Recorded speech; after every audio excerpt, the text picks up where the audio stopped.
Babalik tayo sa Victoria Sports Tower here in Quezon City for the third game sa ating court number 2. Couple of years down, 2006 division naman tayo dito. The matchup between the runners-up of NCR Caloocan going up against the Luzon champions Pangasinan. And later this afternoon, we still have Cebu going up against Davao Occidental in born 2004 division.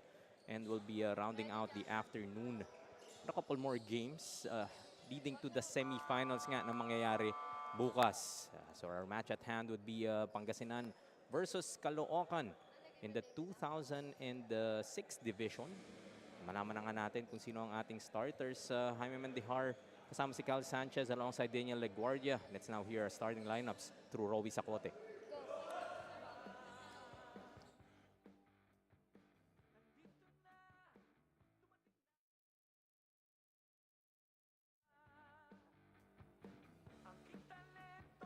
Good morning, Superfans. Welcome back to Victoria Sports Club in Quezon City. This is the continuation of the PSL National Finals 2024 Road to Supremacy.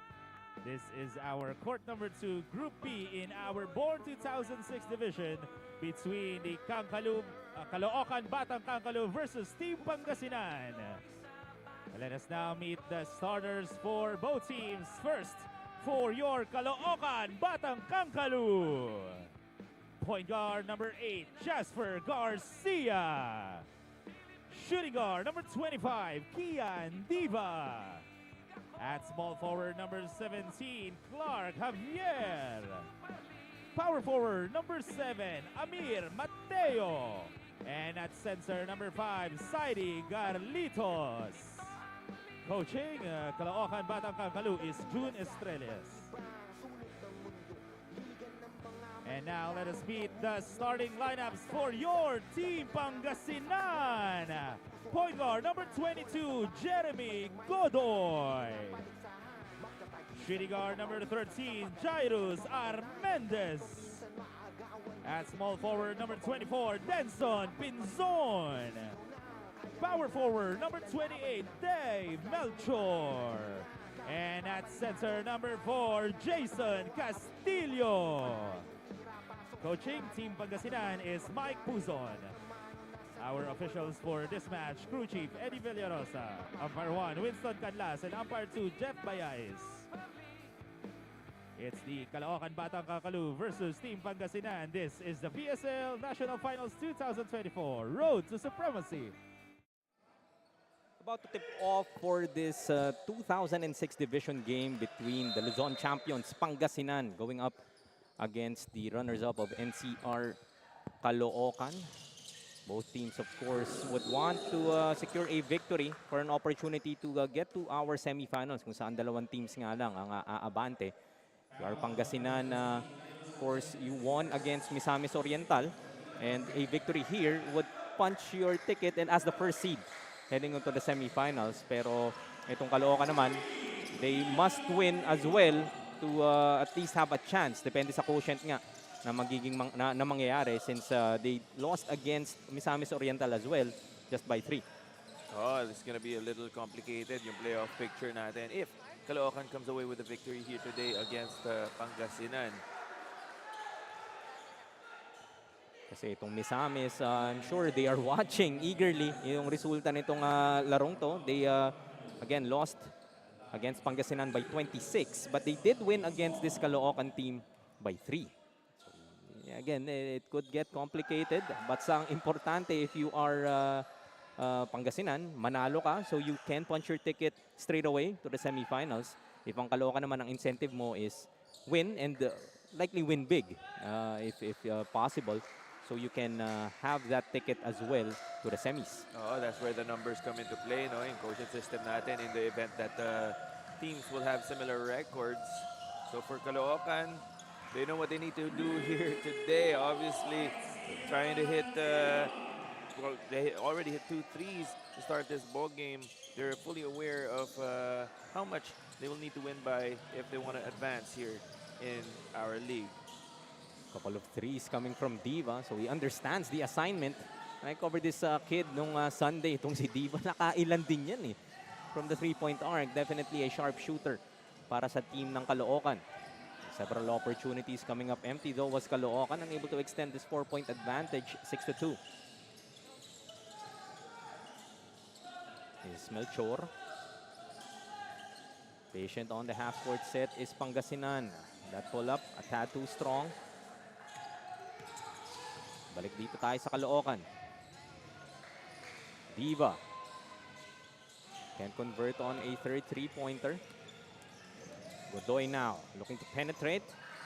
Finishes off the glass. Of course, Jeremy Godoy, no stranger to youth basketball dito sa Pilipinas, Kyle. We know what this guy can do. Oo, no, kahit sa youth league, nakikita ko daw si Godoy wearing different jerseys, but always producing for whatever team he's on.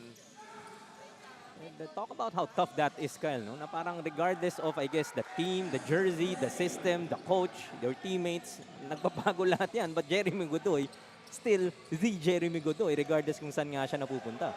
It's always going to be an adjustment, no? Playing for different coaches with different systems. And of course, yung mga teammates mo, you're going to be, in reality, closer to some teammates more than others. But of course, he knows his role on the team, and that's why he's consistently producing wherever he goes. It really shows the caliber of the player that he is, no? That able to be that kind of parang hunyango, no? Parang chameleon in a sense that can adapt to whatever the team might be asking for him. And, yes, that's true, because there are some players who are more comfortable in certain systems, and then pag nalipat sila sa ibang team playing for different coaches, medyo nag-iiba yung laro nila because they may not be used to the role that's been given to them. But for him, he knows he can score, and for teams now, the scores are always welcome, and he's going to be a welcome addition for any team that he suits up for. Pangasinan, after trailing early, has been able to tie this ball game now at 8, closing into 6.5 of our first. Bagdro secures another rebound. Diva. Mas tinatauhan na siya dito. He's able to hit on those couple of three-pointers, couple of dribbles in. He gets his own miss. Looking to reset. Garcia, straight away. Off to the right. Godoy will run the floor once again. Gets a bump, PP hit. Looking for a friend. Castillo, short stab. Malakas. Still tied at 8. Caloocan, as we mentioned, has to win, and has to win by a considerable margin. Not sure exactly how much, but I mean, step 1, kailangan manalo ka muna. And kung kaya mong mas marami, mas malaki chance mo nga to kind of send Misamis Oriental home. It's not enough for Caloocan to just win here today, no? They're going to have to win by a significant margin, double digits preferably, for them to secure a spot going into the next round. And for Pangasinan, of course, they want to play spoiler and deny that to Caloocan. That end one, able to be converted by Pinzon. Kita mo naman yung celebration from this Pangasinan bench. Layo-layo rin ang binyahin itong mga taga-Pangasinan. Bit-bit mo ang bandera ng Luzon. They are the Luzon champions. And we've already seen one Luzon champion call it a season or call it a campaign in that earlier game sa ating 2008 division. Cavite, unfortunately, bowing out in lieu of Manila UST. So, if ikaw naman itong Pangasinan, you want to keep the hopes of the Luzon region alive. Jeremy Godoy with tremendous effort to go over the defender there for that offensive rebound. What the numbers of Jeremy Godoy dito, averages niya, Kyle? 24 points, 9 rebounds, 4 assists. And check this, 14 minutes a contest. So, almost a double-double average para kay Jeremy Godoy. Pero yun nga, yung tinuro mo sa akin, Jaime, yung averaging 40 minutes of ball game, Jeremy Godoy. So, I wouldn't be surprised if he stays on the floor for this entire ball game. Syempre, knowing the significance of this match. That's impressive, no? Kahit bata, syempre, napapagod din. And for some coaches, ayaw rin naman nilang sinusunog yung mga players nila, especially a key player like Godoy. Pero, well, if he's capable enough, then why not? Another bucket para dito sa Pangasinan, courtesy of yung guy that we were just talking about, Jeremy Godoy. He now has 7. Yes, very impressive for a guard to average 9 rebounds. No? And he seems to have a nose for the ball, knows where it's gonna bounce, and yung timing niya on that jump because he's not the tallest player, so he really has to time his jump. Maganda yung timing niya and yung positioning niya. Ito ni Jeremy Godoy. And imagine the games that we have, Kyle. Sunday, naglaro si Jeremy 40 minutes. Monday, kahapon, naglaro si Jeremy ng 40 minutes. Pero pag tinitignan mo siya, you wouldn't think that this guy played the whole 40. No, very unassuming, no? When you look at the lineup, you wouldn't pick him out na, oh, ito yung parang one of the star players of this team. And that's not an insult or anything to him, but more of a compliment, really, that he's not gonna wow you with his physique or his height, pero yung numbers talaga niya, he really stuffs the stat sheet to si Jeremy Godoy. And if I was a betting man, no, I'd bet my house na he would play 40 minutes today. Baka dumoble yung bahay ko if kung tinaya ko yun. Really the literal sense of letting his game speak for itself. And if kung ako, first time ko lang makita si Jeremy Godoy, I really wouldn't assume that he is the guy para dito sa Pangasinan, as you said. But fortunately for us, we already are familiar with Jeremy's game, and his production so far doesn't come as a surprise for us. So far has 9 points so far. Already the leading scorer and rebounder so far for his team, no? Still in the first quarter. Good start para sa kanya. Well on his way to getting those averages that he's had here in this tournament. After trailing by 8-4, itong Pangasinan is now an 11-0 run na binitawan nila. Able to hike this lead up to 7, 15-8 with 3:40 remaining sa ating first quarter.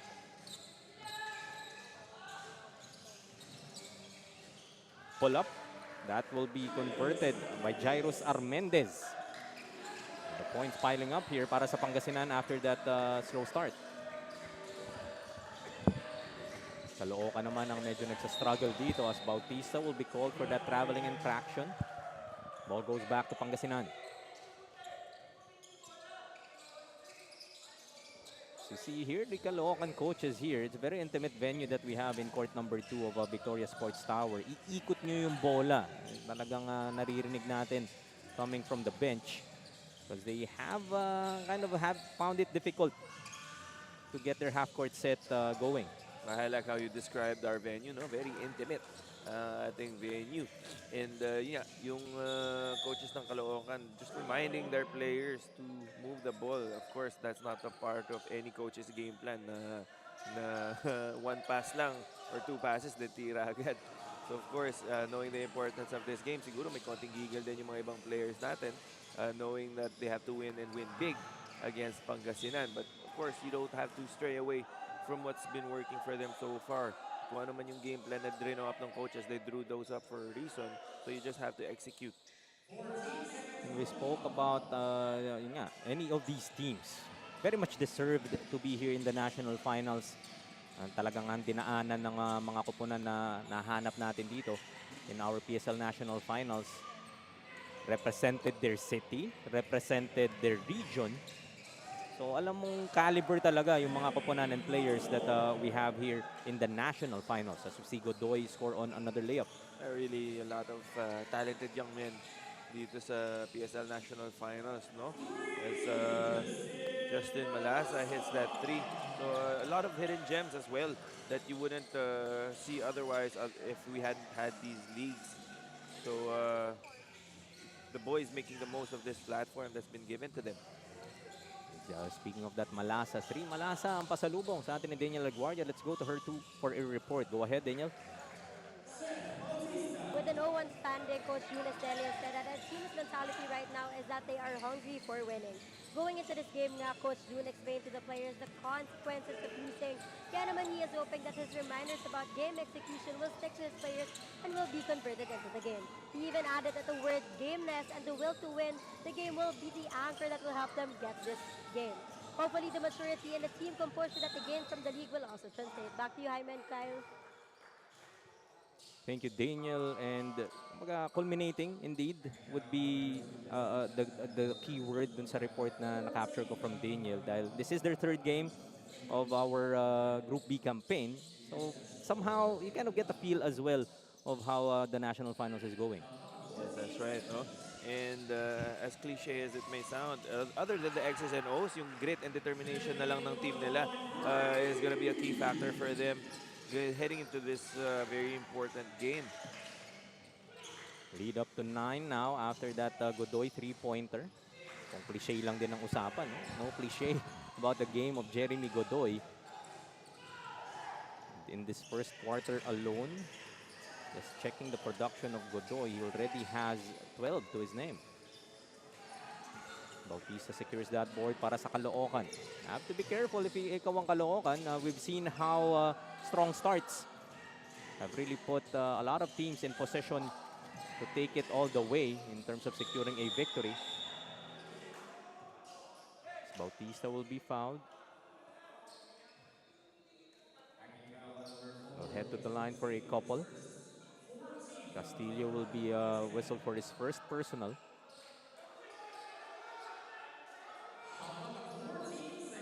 No free throws given dito kay Bautista. Shot clock still at 14. Pass almost stolen. It will stay with Caloocan. A good effort there by Armendez. Trying to go for that steal. 25 seconds remaining. Attacking the baseline, just 3 seconds left. Bautista. Ball stolen by Godoy. Shot clock is off. Last 10 seconds. Godoy pa rin. Blocked. Excellent anticipation there from Escocio.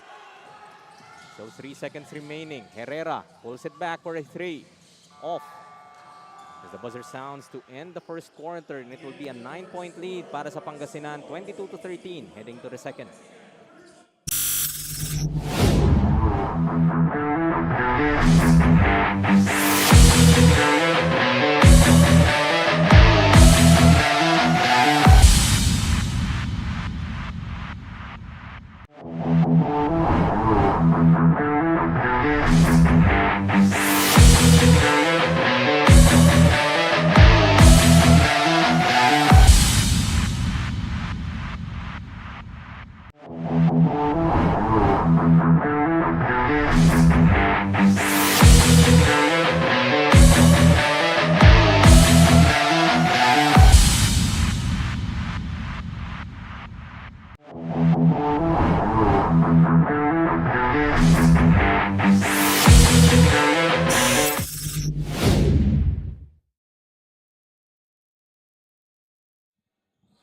After our second quarter, silipin lang muli natin ang ating team grouping sa ating Born 2006 division.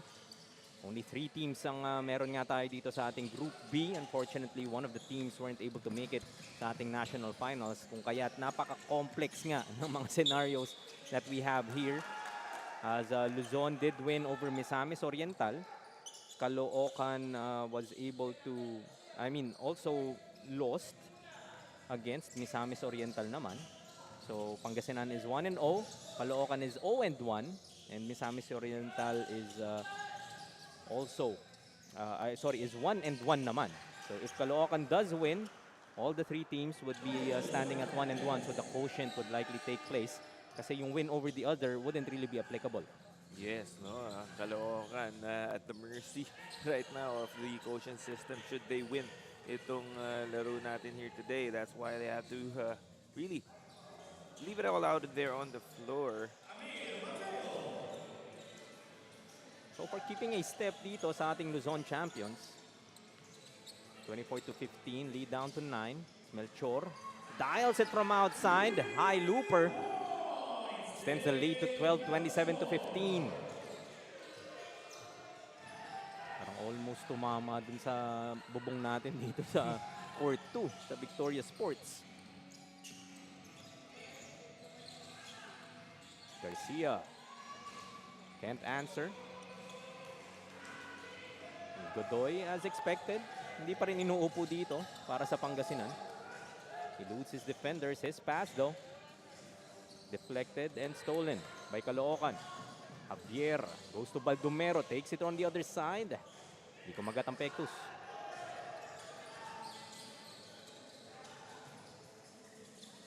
Reverse layup bitin para kay Domingo, but he will have to earn it from the stripe instead. Step slower on defense is Caloocan. It's too easy right now for the players of Pangasinan to penetrate the paint and try to get those layups. And they're being rewarded with 2 free throws. For Caloocan, they just have to be a step faster, I guess, on defense, especially on the closeouts. No, it's a little too easy right now for Pangasinan to get open looks. Field goal shooting para sa Caloocan really aren't doing them any favors. 3 out of 19 so far from the field, only a 15% clip. Dito naman sa kabila, 6 out of 14 para sa Pangasinan. So all systems running para dito sa Pangasinan so far. Abante nga sila ng 13. Napakasikip sa loob, so they go outside. Baldomero able to hit on that 3-pointer. Cuts his lead down to 10, 28 to 18. Samantala, punta muna tayo muli kay Daniel for a report. Daniel? With Pangasinan having the upper hand with the lead they have right now, Coach Mike Susan says that what they did yesterday is what they will do today. Pero dadagdagan pa nila and they will definitely go harder. When I asked him what was the significant thing they did, ang sabi niya, it's the aggressiveness of the players dahil doon nagsisimula ang kanilang momentum. On the way to the national finals, Coach Mike said nakabado sila kasi alam nilang champions lahat ng kalaban nila. But for them, their win proved na kaya nila. Kaya naman from yesterday onwards, itutuloy na daw nila until they make it to the top. Back to you, Hyman, Kyle. Thank you, Daniel. And that recognition na kalidad nga ang makakaharap mo dito sa ating national finals because kumbaga salang-sala na itong mga teams na to. Regional champions and runners-up ang makakatunggali mo rito and really kind of a tough challenge for any team regardless. Yes, and that's good self-awareness for a person to admit that kinakabahan sila, no? To go up against teams that are champions in their respective leagues, respective regions. But sometimes yung kaba na yan, that could work in your favor if you're able to channel that energy and turn it into a positive, no? Pag alam mong your backs are against the wall, sometimes a wounded animal is more dangerous pag talagang naiipit ka na and you have no choice but to fight back. And we'll see if the results will be in their favor after this game. Of course, Pangasinan winning big against Misamis Oriental in their previous game, 69 to 43. So you would want to carry that momentum with you, talking about Pangasinan. And not just secure yung semifinals ticket mo and avoid any more complexity in terms of the quotients. Siyempre yung kumpiyansa na yan that you can carry over to the semifinals while facing the eventual second seed naman sa Group A. You always want to try to win as convincingly as possible to erase any doubt and not rely on any quotient system. And that's the case for Pangasinan right now. Kanina ko pa ina-hype na 40 minutes si Jeremy Godoy and then it just dawned on me na isang laro pa lang naman pala sila. No? So he hasn't played back-to-back 40 minutes but nevertheless, playing all 40. Still, an impressive feat in itself. And to produce the type of output na meron to si Jeremy Godoy. Oh, it's not enough to be just out there, no? Yung running back and forth, pero to be able to contribute in many different statistical categories. Itong si Jeremy Godoy, so yung conditioning niya, I'm sure is at peak performance para sa kanya for his team to be able to benefit of his presence on the floor. Godoy so far 16 points here in the first half. Put back won't work. Pangasinan a third opportunity. Castillo, that rattles out. Garcia masusundutan. Godoy recovers. He has two with him. Challenges the defense and will head to the line. So foul will be whistled here against Amir Mateo.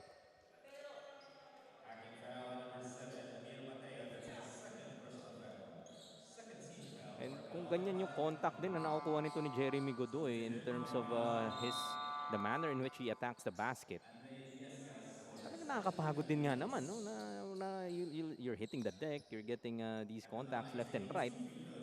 You are the main gunner of the Pangasinan team. Tutok na yung depensa sa'yo, no? Pero still, it just really speaks volumes of the performance of this kid.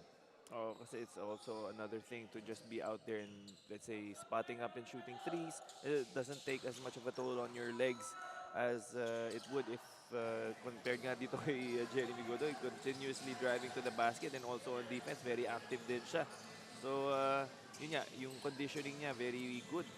Even for someone his age, is still impressive. And sabi nga natin na yung performance ni Jeremy Godoy, very consistent across the different teams that we have so far. Is Javier able to escape?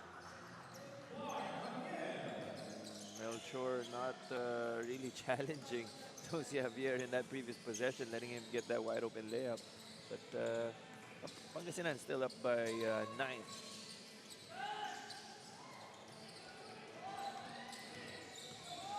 4:23 still remaining sa ating second quarter. Javier once again, this time sama mo pa ng foul. Lead down to 7.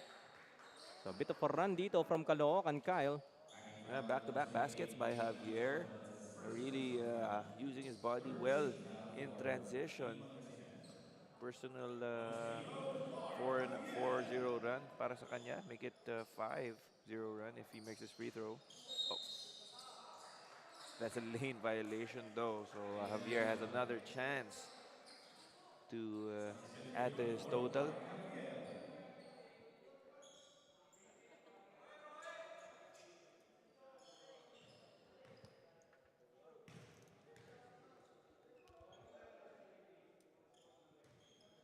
Javier so far,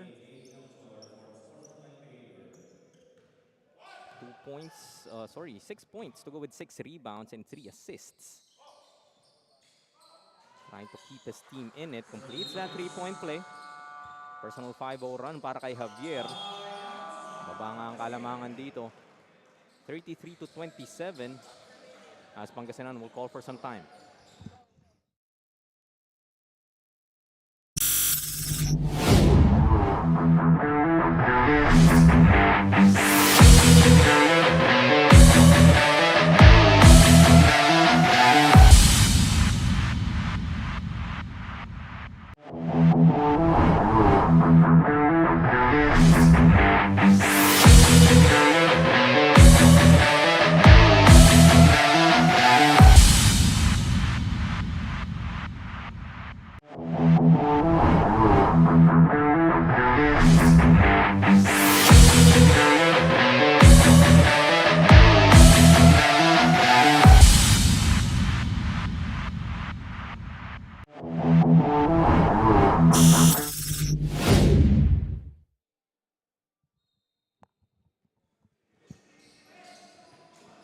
It's 33-27. A 6-point advantage pa rin para sa Luzon champions Pangasinan.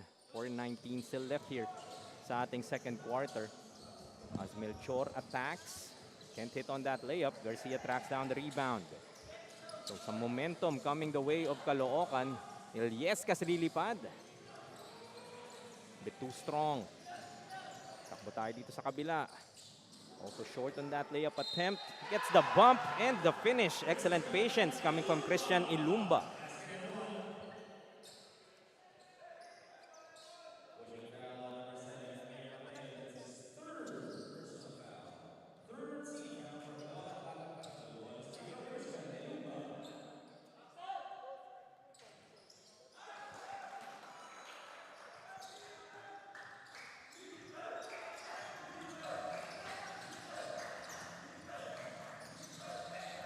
Now Garcia, teardrop.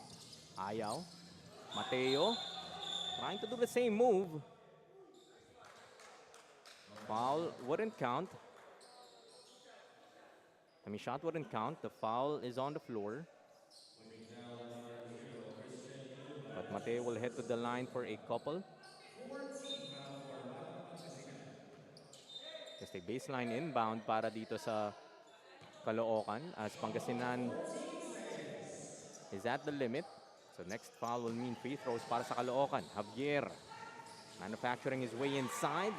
Short on that turnaround. Gets another chance. Pull up, Lovendino, short. Great defense there by Pinzon, getting that deflection. Go inside. Hindi kumagat sa fake, but Mateo still will be called for that foul. Yung sinasabi nga mo kanina, Kyle, na pwedeng straight up, vertical, when challenging those shots. But in the case of Mateo, natakam na tumapik. Oo, kasi lalo na pag nakikita mo yung ball right in front of you, you're really tempted to take a swipe or try to block that shot. Pero of course, yung mga players natin, they're able to elude the defense. So the referees they have no choice but to call these fouls.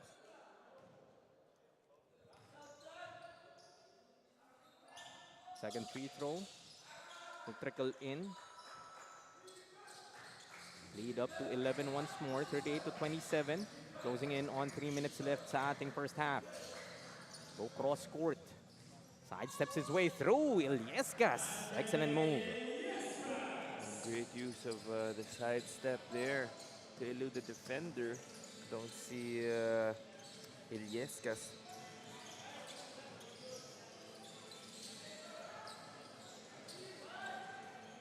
Looking inside once again, but that time, able to anticipate was Caloocan. Javier almost losing it, tuluyan ng maagawan. Melchor makes them pay.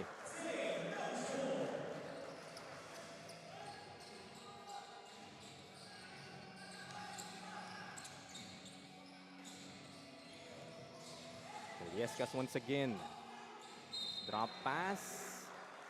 Not anticipated there. Good intention.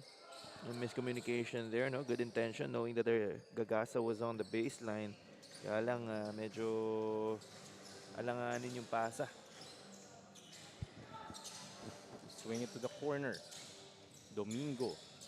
Too strong. Caloocan, fast break opportunity. Floater, that won't work para kay Lovendino. It might have not been the best shot for Lovendino. Had a 2-on-1 advantage, but he decided to take that floater. Could have gone for a layup, but instead, ball goes back to Pangasinan. Still up by 11 is Pangasinan, 40 to 29. So that run from Caloocan, kahit papano, na weather nitong Pangasinan. Up to a double-digit advantage once again. Melchor, make that his second three of the game. That a guy this size able to give us that sweet-looking stroke. What a luxury for a tall guy to be able to hit the shot from outside. No, it forces the opposing big man to get out of the paint and also frees up the passing lanes. Oh, and the paint for any potential cutters or offensive rebounds as well. That's Godoy. Also hits on the perimeter. Biggest lead now para sa Pangasinan at 16, 45 to 29. Closing in on a minute left para sa Caloocan. Garcia, too strong.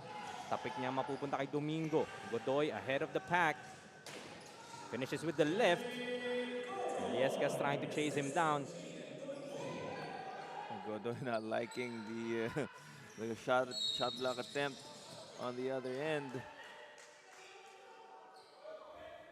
As a technical foul will be signaled here by our officials. Yeah, trying to argue that Godoy received too much contact.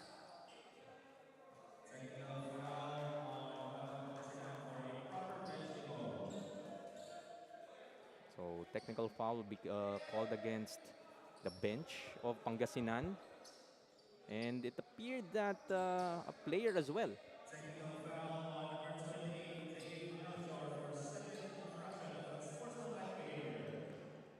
Dave Melchor. Sportsmanlike behavior, so free throws coming for Caloocan. Unfortunately, they're not able to take advantage. 18-point lead still para sa Pangasinan. 40 seconds left sa ating second quarter.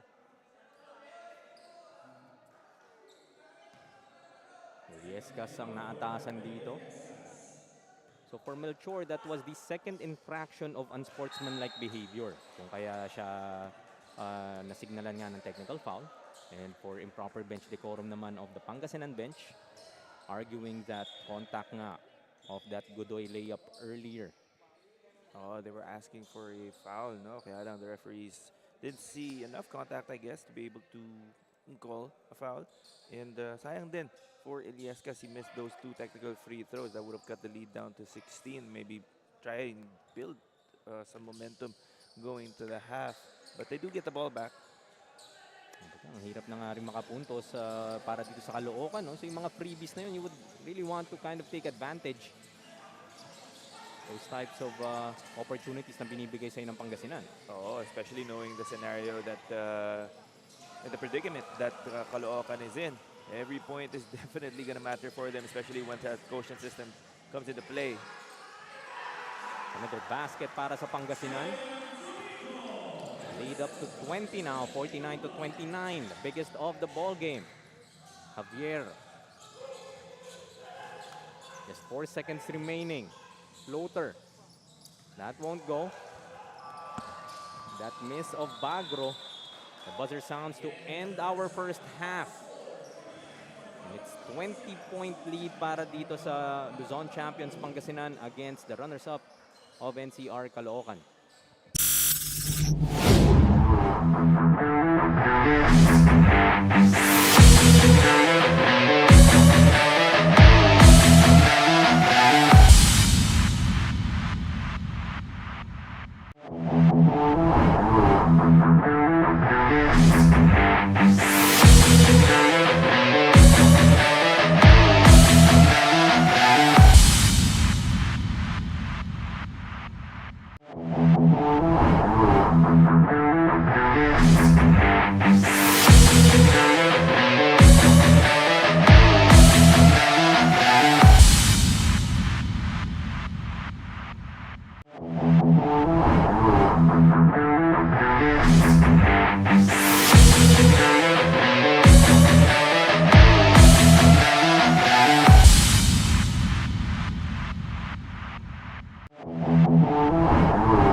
Few moments before we resume our second half of action, this 2006 division matchup between Luzon and Caloocan. A look at our tournament format, single round robin. Top 2 will advance to the semifinals. Crossover ang ating semis. Top seed sa Group A going up against the second seed of Group B and vice versa. The winners will advance to the finals and one championship game lang for the chance to represent the Philippines sa ating global championship naman. A lot at stake, not just to be national champions, but we spoke about, Kyle, how important as well to be that Philippine representative to the next tournament that we have a week from now, which is the PSL Global Challenge. Oh, such a huge honor for any player to be able to put the Philippines on your chest. Not an opportunity that comes around too often. So talagang magpapatayan itong mga players na to be able to represent our country in the global challenge. Of course, for both these teams naman, what's at stake for Caloocan? They need to win, and by a healthy margin at that. So hindi lang 20 points yung inahabol nila dito, Kyle, after that first half where Pangasinan primarily dominated after a slow start. So lumamang to Caloocan 8-4, but that the onslaught coming from Jeremy Godoy, Dave Melchor, and the rest of the Pangasinan squad, biglang umabante ng 20 itong Pangasinan heading to our second half of action. Oh, Caloocan in a precarious position, down by 20 to start the second half. Still, an entire half to be able to get back into this ball game. But of course, we know their situation. It's not enough for them to be able to get back and win this ball game. They have to win by a significant margin. Not sure exactly how many points they would need to win by, but if Caloocan hopes to get back into this ball game, they can't wait until the fourth quarter comes. As early as now, here in the third quarter, they have to slowly but surely chip into this lead. But one player na hindi naman nahayaan yan, although missing on that layup, is this guy. Leading all scorers is Jeremy Godoy. Add 2 more, Mr. 40 minutes. Oh, Iron Man ng Pangasinan. So si Jeremy Godoy talagang walang kapagod-pagod. Is not showing any signs of slowing down. That reverse will miss para kay Bautista. Caloocan, the struggles continue in terms of hitting on those field goals. Melchor. Pass, unable to be contained. Caloocan comes up with it. Javier will lead the break. Weaves his way inside. A bit too deep. Gandang basa doon ni Ilumba. Godoy able to track it down. Looking for that eye in the sky para kay Pinzon as they would keep it on the baseline. Still 15 seconds on their shot clock. Make that 14 seconds. Nahanap si Melchor para makanakaw, but Javier able to anticipate. Get another chance to execute from the baseline. Zips it to Godoy. Long on that 3. Caloocan looking ahead, but Godoy once again with another steal. Pull up. Short. Tapikan. Ball will stay with Pangasinan. I can hear the coaching staff of Caloocan shouting box out sa kanilang mga players. Every possession is going to be crucial from here on out para sa Caloocan. They should not be giving extra possessions dito sa Pangasinan, seeing as they are down by 22 points already.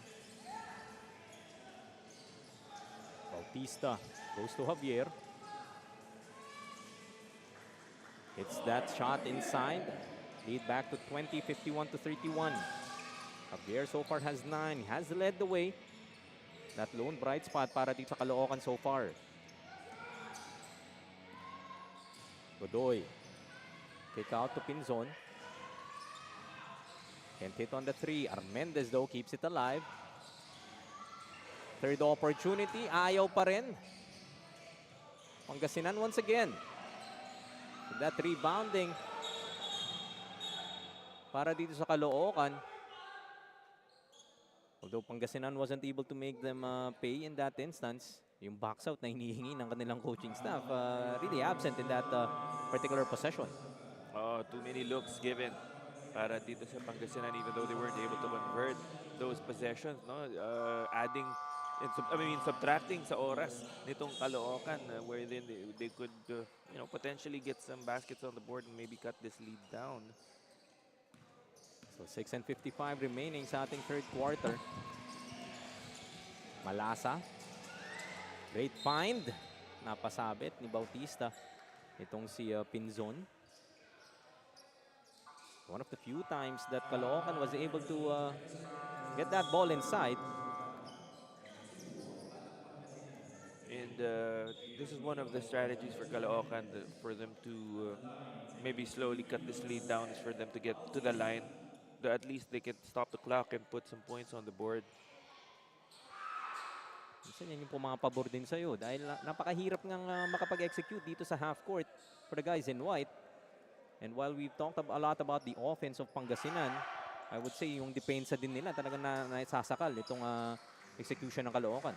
Yeah, it's really been Pangasinan's defense that's been working well for them so far, limiting Caloocan to 29 points in the half, not allowing them to execute their offensive game plan. And dun din nanggagaling yung mga opportunities nitong Pangasinan on offense, getting stops. And every time they get a defensive rebound, they make it a point to get out in transition, as we see here. Godoy finishes with the left, 5-0. Answer para dito sa Pangasinan. Biggest lead so far now at 24, 56-32. You like how Pangasinan not really allowing itong Caloocan, not giving them any daylight na itong third quarter pa lang, they would make Caloocan feel like mahirap ka nang makahabol. Melchor can't hit on back-to-back threes. Javier has a 2-on-3. Bumps Godoy. Ano naman ang gusto mo dito kay Javier? Really looking for that contact. And let's look for Daniel for a report. Daniel? At halftime, the whole team of Pangasinan, including the coaches, were cheering each other, patting each other's backs, and clapping because of the performance given at the first half. And now going on to the third quarter, the coaching staff reminded the players that the physicality will be there, but they have to be careful of their actions dahil aside from winning, staying healthy and not getting injured is also important. Dagdag pa sa kanila, enjoyment, hard work, and everything is in place, but they still have to focus and be patient. Back to you, Hyman, Kyle. Thank you, Daniel. And really, things looking good para dito sa Pangasinan, Kyle. They're now up by 25, 59-30, 61-34, a 27-point lead now, halfway through our third. We have a timeout.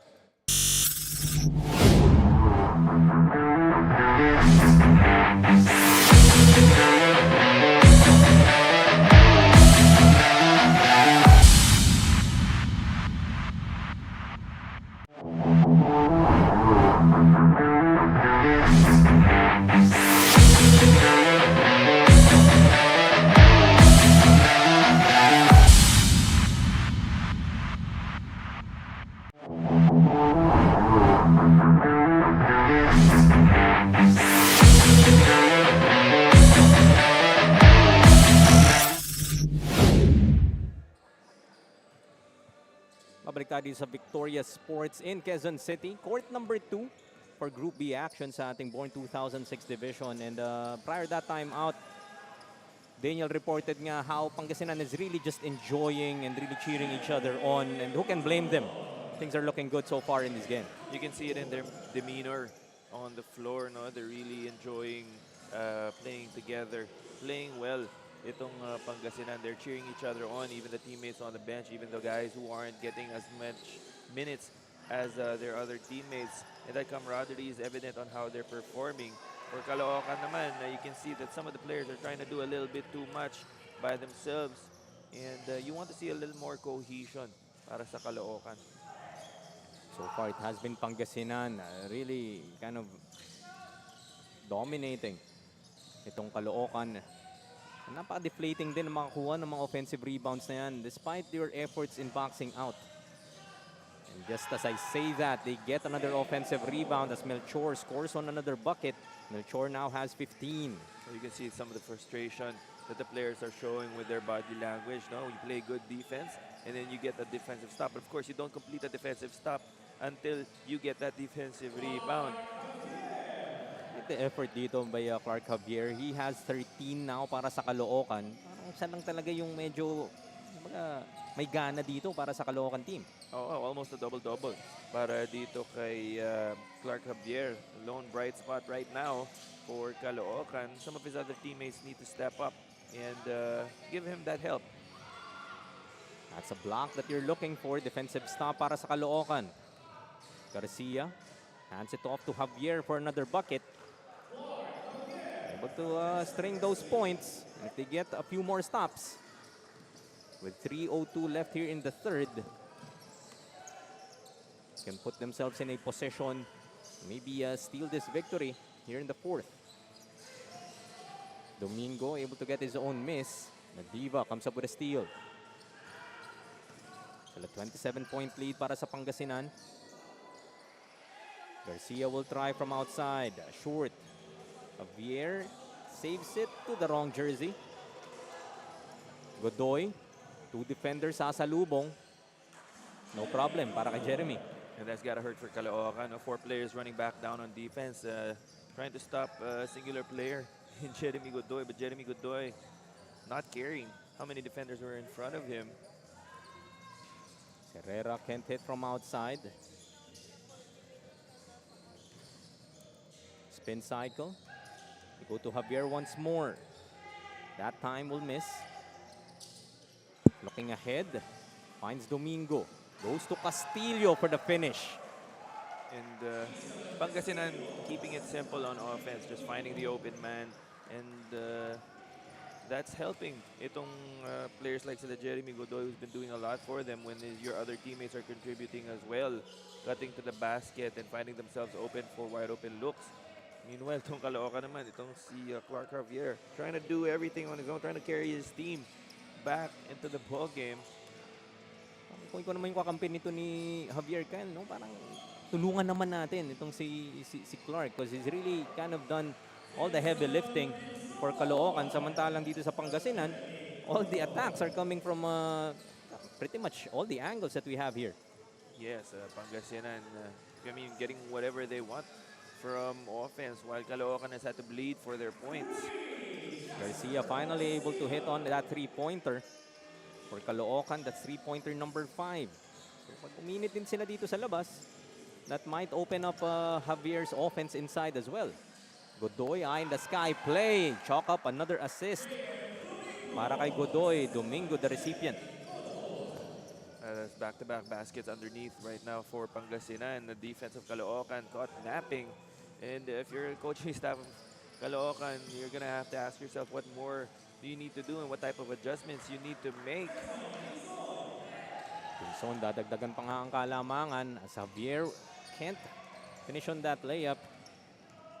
It's been that type of day for Caloocan, even though Javier has been playing well. May halong malas na rin. Garcia, though, has Javier with him. Excellent timing of that pass. So Garcia and Javier, gotta give them credit here in this third quarter, trying to keep Caloocan in it. Just 5 seconds remaining here in the third. Still up by 30 is Pangasinan. Godoy can't hit on that three. Another offensive rebound. Almost a basket to end the quarter. And it would be 75-45. The Luzon champions Pangasinan. Abante pa rin dito.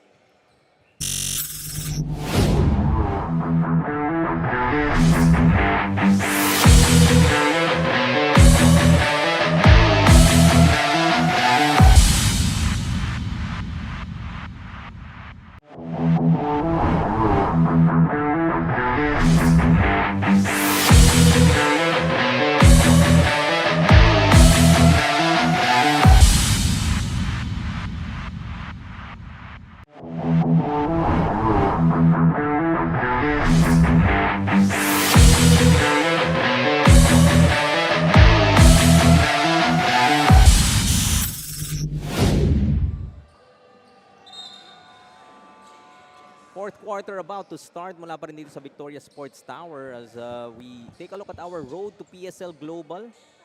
Yeah, these teams have already won within their locality and have won in the regional finals, or at least finished first runner-up. Kung kaya't nandito sila sa ating PSL National Finals. The winner of the National Finals, of course, will represent the Philippines sa ating PSL Global Challenge. And so far, Pangasinan really making a case for themselves as the winners of Luzon. And sinisigurado na nila that they get that ticket to the semifinals tomorrow. Trying to win convincingly is Pangasinan with a 33-point lead here in the fourth and final quarter. Still, anything can and has happened in the game of basketball. 33 points is a lot to overcome, but Caloocan is capable, but they can't waste any time, and they're going to have to play perfect basketball from here on out. Pure Caloocan, Kyle, as we see that end one. Pinzon finishing over Illescas. So going back to my question nga, Kyle, no, I mean, it has only been Javier carrying the load para dito sa Caloocan. Offensive rebounds have been a concern as well from their coaching staff. Ano pa yung hinahanap mo dito to kind of get that run going? Well, it's gonna have to start on defense para dito sa Caloocan. No? Ideally, you wouldn't want Pangasinan to put up any more points on the board for you to be able to catch up. And also, no, yung offense nila, it can't just revolve around Javier. Sure, he can be the focal point of the offense, but the other players have to chip in as well and try to keep the defense of Pangasinan honest and maybe close out on some of their players as well instead of just focusing dito kay Javier. Garcia can't hit on that three. Mateo gives him another opportunity. PP hit. That ball will be stolen. Will be a foul called against Bagro. The way Pangasinan is playing dito, you would think, I mean, wag mong tingnan yung score, parang ramdam mo parang sila pa yung naghahabol dito. Their defense really hasn't let up.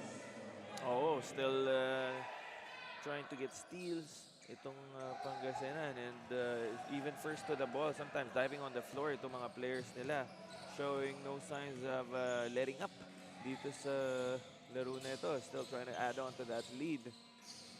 Sabi mo, yung hindi enough na manalo, you would really want to kind of send a signal din sa yung future opponents that gonna be a long morning or afternoon if makaharap mo itong winners from Luzon.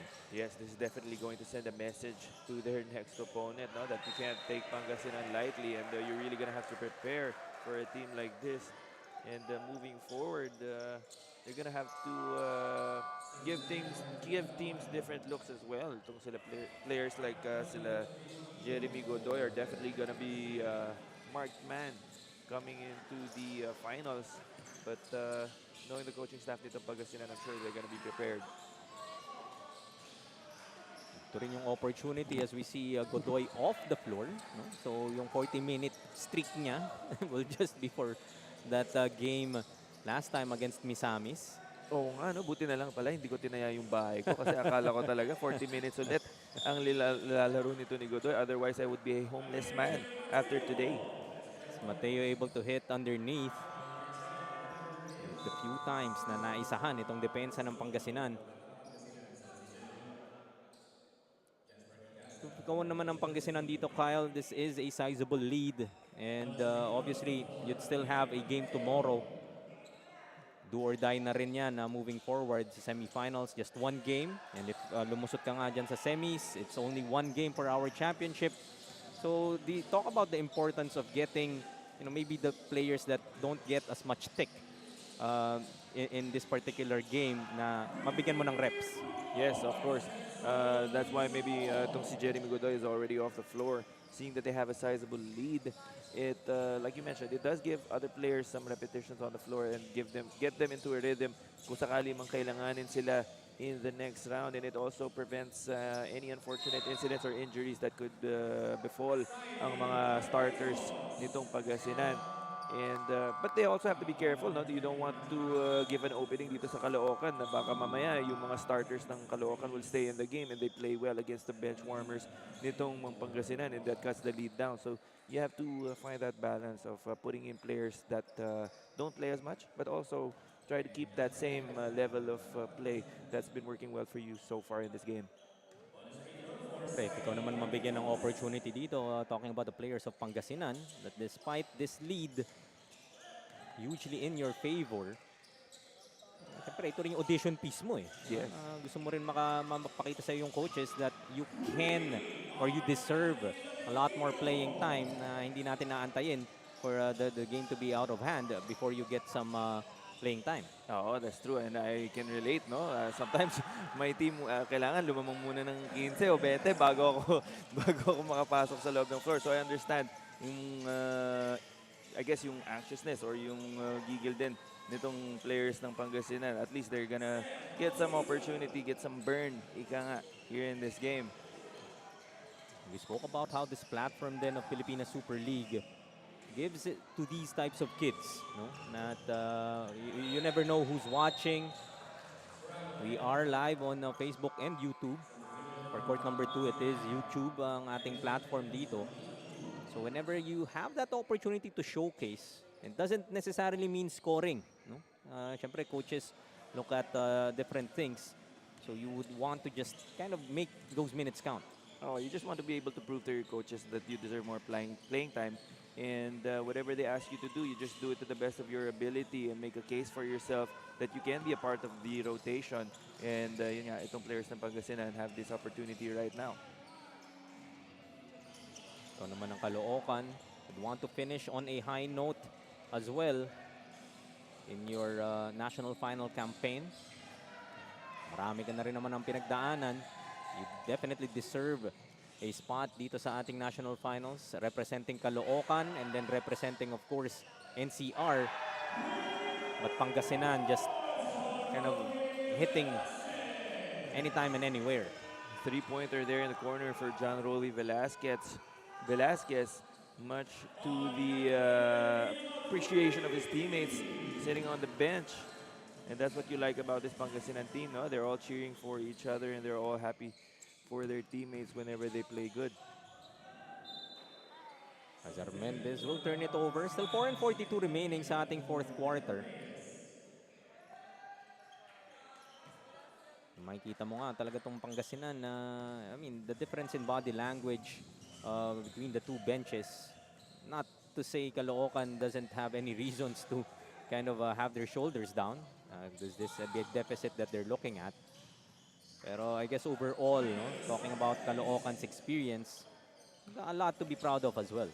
Yes, as we kept repeating earlier, no, but being here is an honor in itself. And they're not here by chance. They're here because they earned this spot. But they just fell short against a much deeper and much more talented, I guess, Pangasinan team. Ang hirap din kasi yung sa nakita rin natin how strong starts really kind of spell the difference for most of the games that we've covered so far, and this case no different after Pangasinan led by as much as 20 heading into the second half. So talagang mahirap makapwesto para din sa Caloocan to recover. Oh, just like in our earlier games, no, you never want to put yourself in a position where you're going to have to play catch-up for majority of the ball game, and such is the case for Caloocan. Speaking of catch-up, let's catch up with Daniel for a report. Daniel? For Coach June Estrella sa Batang Caloocan, to help them catch up, they have to execute their plays at dumiskarte ng maayos. Because with the intensity and physicality of the game, Coach June reminded his players na huwag madaliin ang lahat, just play your game at huwag tumingin sa score.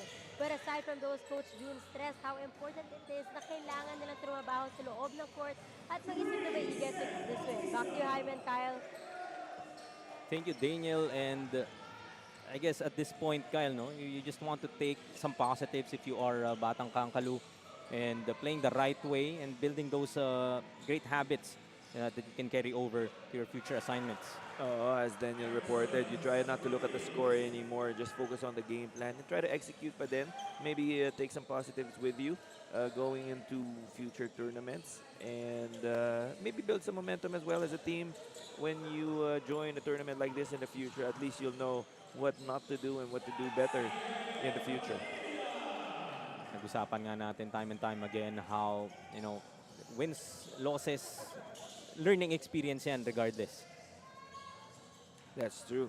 And Of course, I'm not a big believer in moral victories in basketball. No, it's either you win or you lose. But of course, sometimes whatever learnings you take, I guess you'll have to take them, you know, instead of just going away with nothing. I'm sure itong mga Caloocan players, you know, they cherish this experience. Laking bagay din nga to you know, face a squad such as Pangasinan na talagang masusubukan ka talaga, and you know what it takes on a national level to be able to perform and keep a step with teams such as Pangasinan. Yes, at least Caloocan, nasukat na nila where they are on a national scale. So any improvements that they feel like they'll have to make, they'll be able to do that in team practices, and they'll be able to build more chemistry with each other moving forward. Closing into the century mark now is Pangasinan as Bagro hits on that three-pointer.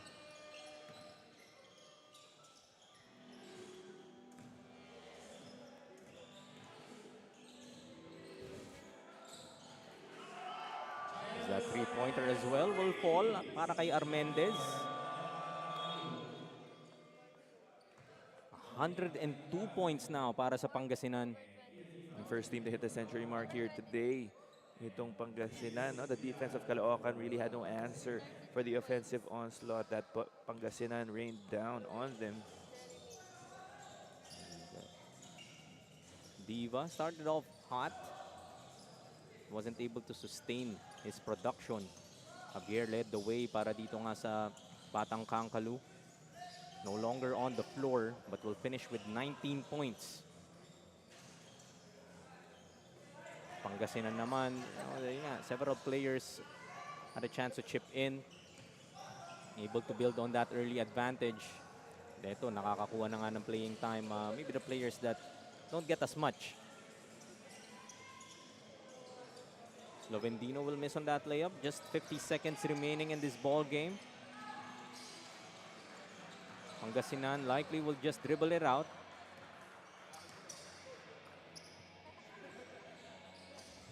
Cabanilla won't be able to hit on that three. Pangasinan, napakataas ng kumpiyansa mo heading into the semifinals. Of course, representing Luzon very well, showing why they were the eventual champions in that region. Yes, napakalakas ng team na to, and malalim din yung bench nila, no? All the players that played were able to contribute in some fashion. Players beginning to shake hands. Close to the end, just a few seconds remaining as the final buzzer sounds, and it will be 102-67. Another convincing victory for our champions mula sa Luzon, Pangasinan, winning over the runners-up of NCR Caloocan. They would be the first seed sa ating Group B, waiting on the second seed naman sa ating Group A in the semifinals that will be happening tomorrow dito pa rin sa Victoria Sports. And I'm sure, regardless kung sino man ang makakaharap nitong Pangasinan, a team that I'm convinced is one of the eventual champions dito sa ating 2006 division. Yes, that's right. No? Kung sino man makasalubong nitong Pangasinan in the next round, I'm sure they're gonna be well scouted because they can see naman kung gaano ka-dominant itong Pangasinan because of their showing here today. For Pangasinan, they just have to keep doing what they're doing, continue the excellent performance on both ends of the floor, and we wish them luck in the next round. Of course, Caloocan back to the drawing board, but as always with anyone that is ending their campaign today, holding their heads up high, representing Caloocan very well, and then representing NCR as well. Be that representative heading into our national finals. I'm sure this team will get back stronger and a lot better in our future tournaments. Tala, if ikaw naman ng Pangasinan, winning by 26 against Misamis Oriental, winning by 35 in this particular ball game. All signs pointing up for this team from Luzon, and the player that is pointing up, Jeremy Godoy, kasama ni Daniel Leguardia. Off the game for this time dito naman kasama ko si Jeremy Godoy. So Jeremy, for you ba, syempre ang laki ng gap natin, 100 points and everything. Especially as the team captain, ano ba sa tingin mo yung mga naging contributions mo? Siguro po yung yung isang team po kami sa para ang goal po namin kasi mag-champion dito kaya para po sa Pangasinan po. Yun lang po. Well, kitang-kita rin sa bench na you're all happy for each other. You pat each other's back, you clap, nag-hug kayo, and especially you're happy. So para sa'yo ba, what does this relationship mean or yung brotherhood niyo sa team para sa'yo? Yung samahan po namin maganda po eh. Kami po kasi matagal na po kami magkakasama kaya po lahat na pag nasa court po kami, isa po kami, alam na po namin bawat laro po namin sa isa't isa. Yun lang po. Well, it looked like you really meshed well with each other. So of course, meron din tayong supporters from Pangasinan and Manila and everywhere else that is watching you right now. Meron ka bang gustong sabihin sa kanila?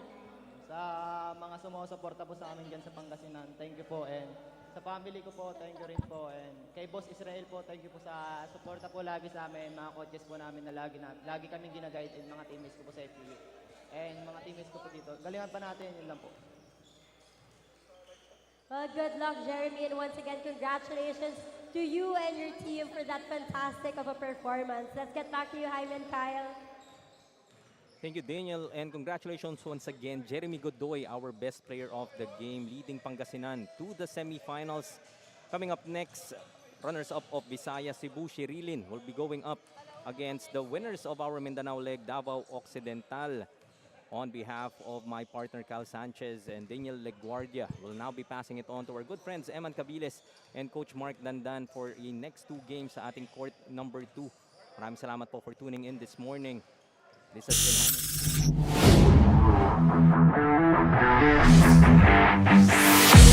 been